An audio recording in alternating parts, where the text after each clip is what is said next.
Hello प्यारे बच्चों, आज हम आपके साथ डिस्कस करेंगे what is the entropy of universe and change in the entropy of universe. जो सिस्टम एंड सराउंडिंग्स है दे आर कनेक्टेड। अगर सिस्टम की एंट्रोपी पे इम्पैक्ट पड़ रहा है तो साइमल्टेनियसली वो सराउंडिंग के एंट्रोपी पे इम्पैक्ट डालेगा। Total change in the entropy of system and surrounding is termed as change in the entropy of universe. तो change in the entropy of universe को हम लिख सकते हैं delta S, U represent here and universe is equal to delta S1 is representing change in the entropy of system और delta S2 entropy of universe, change in the entropy of universe. तो sorry surrounding, तो universe की entropy में change किसके equal हो जाएगा? System और surrounding के एंट्रोपी में जो चेंज होगा उनका सम। और यूनिवर्स में reversible irreversible number of process होते रहते हैं। तो फर्स्ट हम डिस्कस करेंगे अगर रिवर्सिबल प्रोसेस है वो यूनिवर्स की एंट्रोपी पे क्या इम्पैक्ट डालेगा। Change in the entropy of universe if the process is reversible process, if the process is reversible process. For the reversible process, let us consider a Carnot cycle. In Carnot cycle, we have 4 processes: 2 adiabatic and 2 isothermal. Isothermal expansion and isothermal compression. Adiabatic expansion or adiabatic compression. First, we will take isothermal process. For the isothermal expansion, working substance absorb heat Q1 from the source which is at the temperature T1. अगर वो Q1 heat source से ले रहा है T1 temperature पर, तो change in entropy क्या हो जाएगी सिस्टम की? कितनी? Delta S1 is equal to del Q by T. तो टोटल कितनी उसने हीट ली for the complete isothermal process के लिए? Q1 at the temperature T1। तो यहाँ पर जो सोर्स है जिससे वो हीट ले रहा है वो क्या होगी? सराउंडिंग। तो सोर्स से हीट जा रही है तो जो सराउंडिंग है उसकी एंट्रोपी में कितना चेंज आएगा? Delta S2 is equal to Q1 minus T1। Negative sign यहाँ पर रिप्रेजेंट कर रहा है कि सोर्स ने हीट दी है। और टोटल एंट्रोपी कितनी होगी? Delta S1 plus delta S2 दोनों को जोड़ेंगे तो क्या आ जाएगा? Equal to 0।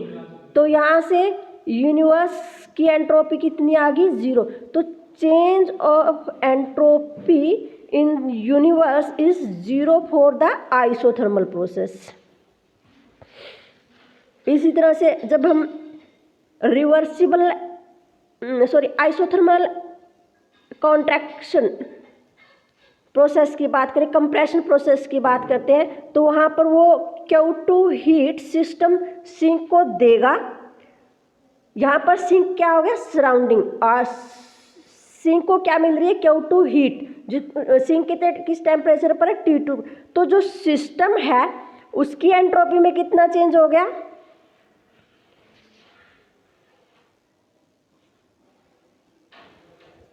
यहाँ पर अब आइसोथर्मल कंप्रेशन की बात करते हैं। तो जब compression system Q2 heat sink को देगा जो T2 टेम्परेचर पर है। सिस्टम ने Q2 हीट रिलीज कर दी तो उसकी एंट्रोपी क्या होगी? डिक्रीज होगी। जब हम सिस्टम की कंप्लीट एंट्रोपी निकालेंगे तो वो क्या होगी? डिक्रीज होगी। सराउंडिंग ने हीट ली है, सिंक क्या हो गया यहाँ पे? सराउंडिंग। तो उसकी हीट क्या होगी? उसकी एंट्रोपी में चेंज कितना आ गया? Q2 by T2। तो टोटल यूनिवर्स की एंट्रोपी पे क्या इम्पैक्ट पड़ा? Delta S1 plus delta S2। तो दोनों का जोड़ करेंगे क्या आएगा? 0।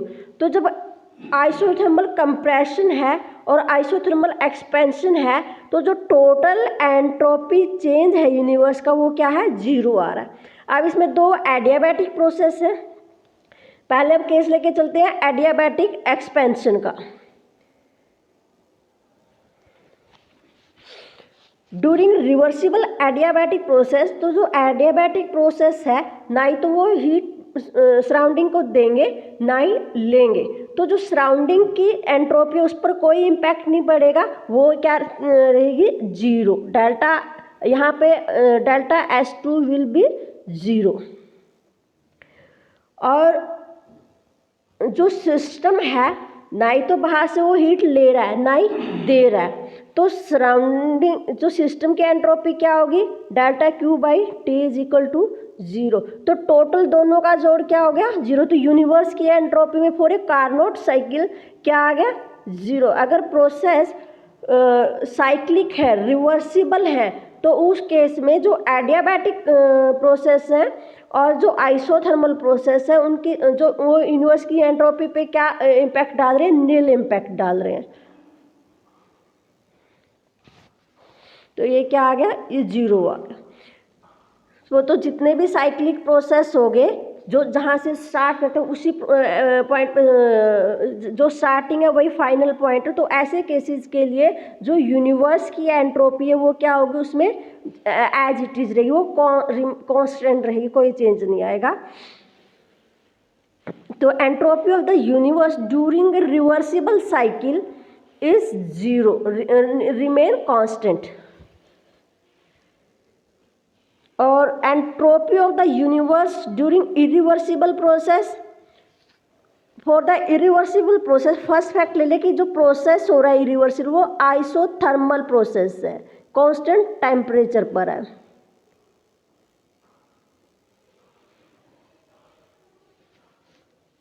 आइसोथर्मल प्रोसेस है।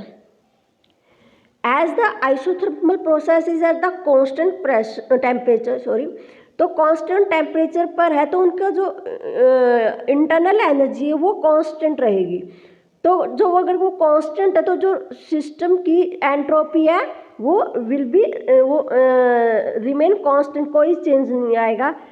और आइसोथर्मल प्रोसेस में क्या है कि जो सिस्टम है वर्क कर रहा है वो किसको जो वर्क है वो हीट में कन्वर्ट हो रहा है, तो सिस्टम का टेम्परेचर कांस्टेंट है तो वो किसको, सराउंडिंग को लिबरेट करेगा।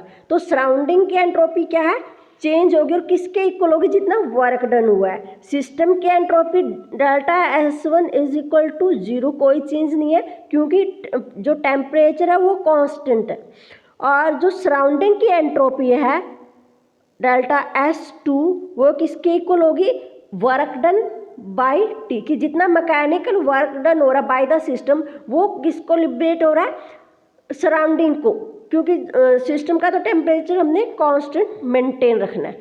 तो W किस और W equal to Q by W by T क्या हो जाएगा, Q बाई टी।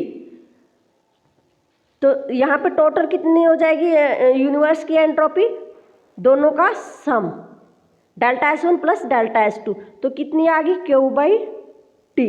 तो इरिवर्सिबल आइसोथर्मल प्रोसेस है उसमें एंट्रोपी क्या है, कॉन्टिन्यूसली इंक्रीज होगी।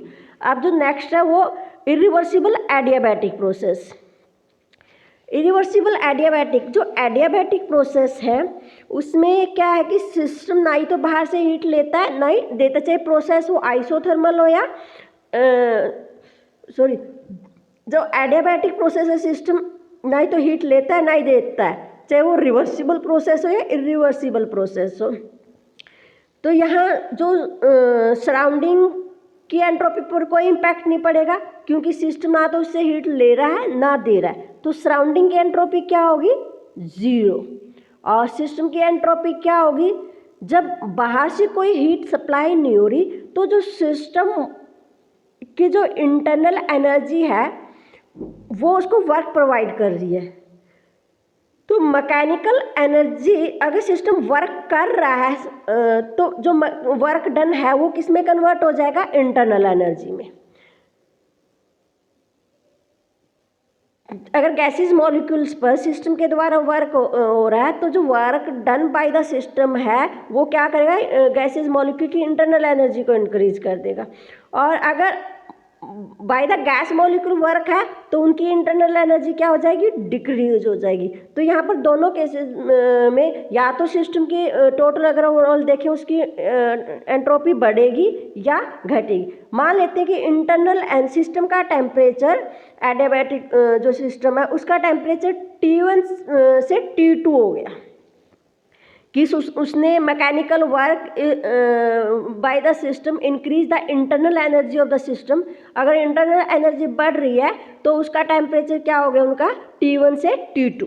तो delta S1 change in entropy कितनी हो जाएगी सिस्टम की, T1 से T2 del Q by T। और अगर हम 1 मोल ऑफ गैस अज्यूम करके चले तो टोटल डेल्टा Q कितना हो जाएगा, एट अज्यूम कर लेते हैं कि आइसोबैरिक प्रोसेस है, ये कांस्टेंट प्रेशर पर हो रहा है और 1 मोल ऑफ गैस है तो mCp/dt। तो 1 मोल है, m क्या हो गया, मोलर जो नंबर ऑफ मोल्स वो कितने हैं, 1 मोल। Cp एट कांस्टेंट प्रेशर पर हो रहा है तो कितनी हीट प्रोड्यूस हुई, इक्वल टू कितनी ये mCp/dt। तो इस वैल्यू को हम यहाँ रख देंगे। तो यहाँ से डेल्टा S1 क्या आ जाएगा, T1 से T2 Cp/dt T। इसका हम इंटीग्रेशन करेंगे तो लॉग की फॉर्म में आएगा, इनिशियल और फाइनल वैल्यू रख देंगे। तो सिस्टम की एंट्रोपी कितनी आ गई, Cp ln T2 by T1। Surrounding का कोई कनेक्शन तो जीरो होगा तो टोटल एंट्रोपी क्या होगी, delta S1 plus delta S2। तो 0 प्लस दिस। तो ये एडियाबैटिक अगर चेंजेस हो रहे रिवर्सिबल में तो इतनी एंट्रोपी बढ़ेगी। तो ये क्या है, ये पॉजिटिव वैल्यू होगी तो it means adiabatic irreversible process में एंट्रोपी बढ़ रही है। तो law of increase of entropy क्या है कि यूनिवर्स में जितने भी प्रोसेस है सब इरिवर्सिबल प्रोसेस है और इरिवर्सिबल प्रोसेस की जो एंट्रोपी है वो क्या है, बढ़ रही है। तो इट मीन्स जो यूनिवर्स की एंट्रोपी है वो कॉन्टिन्यूसली इंक्रीज हो रही है। केवल क्या आया है कि जो रिवर्सिबल प्रोसेस है उनकी entropy zero, change in entropy zero है, पर जो इरिवर्सिबल प्रोसेस है उनकी एंट्रोपी क्या है, पॉजिटिव। तो जितने भी यूनिवर्स में प्रोसेस हो रहे हैं तो वो सभी प्रोसेस क्या है, इरिवर्सिबल प्रोसेस है। तो यहाँ से कंक्लूजन निकला कि जो यूनिवर्स की एंट्रोपी है वो कॉन्टिन्यूसली इंक्रीज हो रही है और tends toward the maximum value, और वो मैक्सिमम वैल्यू को अप्रोच करे। क्योंकि यूनिवर्स में स्टेबिलिटी तभी, क्योंकि कोई भी फिनोमिना अगर वो स्पॉन्टेनियसली अपने आप हो रहा है नेचुरली तो उसकी स्टेबिलिटी क्या है यूनिवर्स में कि उसकी एंट्रोपी मैक्सिमम हो। तो हर एक की टेंडेंसी होती है कि वो स्टेबिलिटी को गेन करे। तो यहाँ पे एंट्रोपी यूनिवर्स की क्या हो रही है, इंक्रीज हो रही है, स्टेबिलिटी की तरफ मूव कर रही है टूवर्ड मैक्सिमम वैल्यू। तो यूनिवर्स की एंट्रोपी कभी नेगेटिव नहीं हो सकती। एंट्रोपी तो यूनिवर्स की या डेल्टा जो एस है यूनिवर्स का डेल्टा SU वो क्या है, ग्रेटर देन 0 या इक्वल टू 0 होगा।